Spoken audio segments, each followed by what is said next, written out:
the plan costs in ERISA plans, and we're talking about 401k plans. It could be a 403b, it could be 457, but these qualified retirement plans at work are the cost structure of these is another really misunderstood area.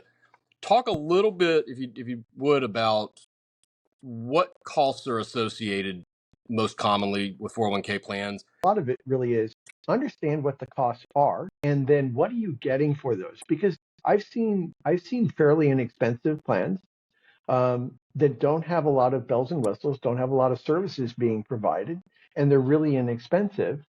And that's great and wonderful. And I've seen plans that are much more expensive, but maybe the advisor is providing, education on a regular basis, or working with each of the employees who wants assistance in their own personal finances as it relates to the plan.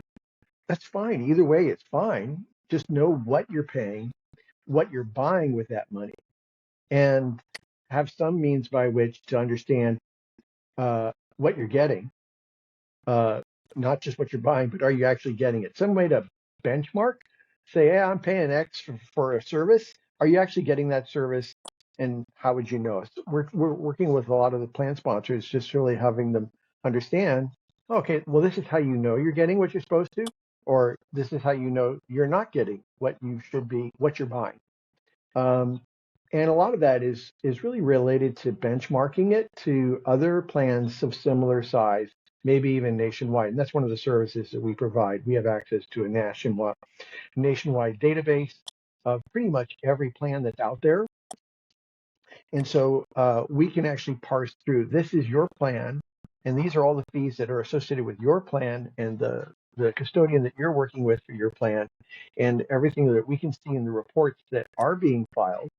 And then here's how that matches up with other businesses and plans that are approximately the same size business, and maybe even within the same or a similar region. And it outlines each of the various costs that are associated with the plan, and what those costs should be buying.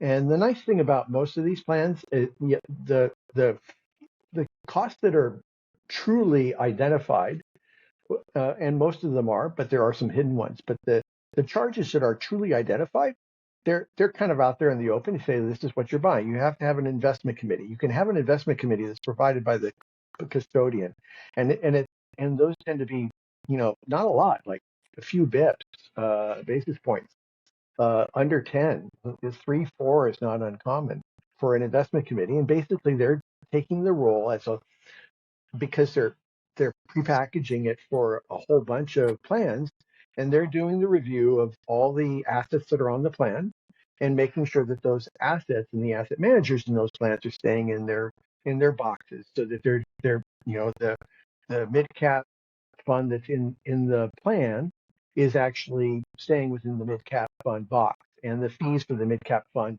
are not excessive for mid cap funds that are out there. They're doing all that heavy lifting, and they do it for fairly low cost, which is one reason why I usually recommend to a plan sponsor, go that route. You're not an expert at investment, being on an investment committee. And frankly, I'm not even an expert at being on an investment committee. I would much rather have somebody who is willing for a small fee to take that role. They do it. This is what they do all day long, every day. And they know all the ins and outs, and they have access to the whole universe of potential funds. And they're going to give you, because they're taking that responsibility, that fiduciary responsibility. They're going to give you the best result. And you can delegate that because you're paying a fee for it, and there's an agreement associated with it. So if they're screwing up, you at least have the paper trail that says, hey, they were charging money, and they were providing a service, and they accepted that responsibility. Those are all good, but again, you want to know what you're paying and what you're getting for each of those various fees. So most of these plans, they're going to have a per person, and that's really just the custodian for paperwork management, keeping track of the records. More employees are going to come with a greater cost because it's just more entries in a computer somewhere that are being tracked. Their name, their addresses, making sure that there's we have contact with them. we're mailing something out and it's coming back because the address is wrong, they're doing the work to make sure that that gets tracked down and fixed. So there's usually a per person. There's an overall monthly fee that you're paying for the plan and for the custodian. That's just to kind of cover other costs associated with administering the plan and just doing the basic grunt work associated with. Then on top of that, you are going to have the investment management fee or the investment oversight. You're going to have other, depending on how much the plan is doing with regards to uh, dealing with employees who leave, maintaining the account for the employee who's left but hasn't pulled the funds out of the account to go someplace else. Depending on the plan, if it's a profit sharing plan, maybe you want to have some level of new compatibility so that the owners are getting more deferral than the rank and file, which they can do. It's usually based on age and time to retirement and pay, and there are ways to do that. So it can be advantageous to even the plan sponsor.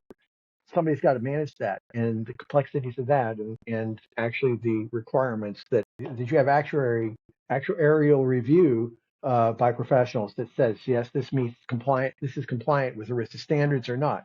So you're going to pay a fee for that, and again, you're paying a fee to somebody else who is a professional who does that, and they're providing a service.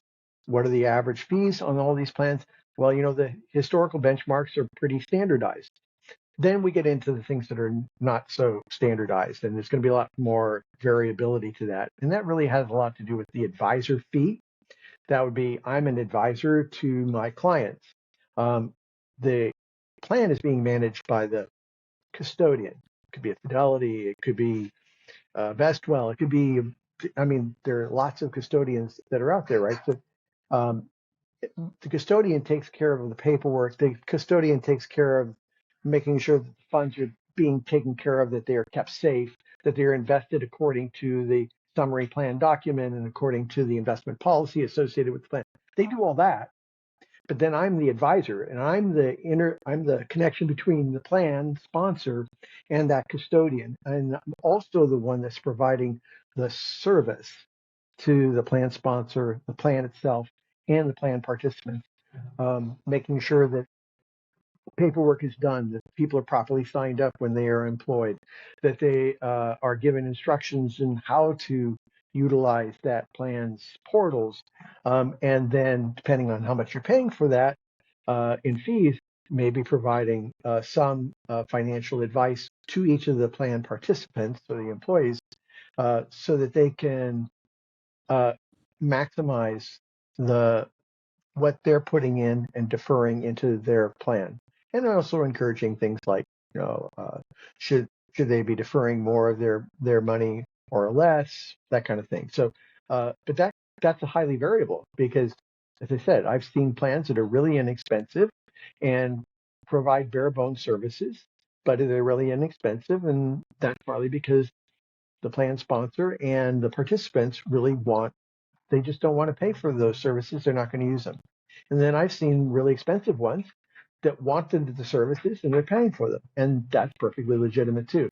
And I have seen on the flip side of that, I've seen uh, plans that they really wanted services, but they weren't willing to pay for them. And then they're complaining because they're not getting the services. And I've seen plans that charge for services that are not being provided to anybody because nobody's thought about that, and the advisor's making good money for basically doing nothing.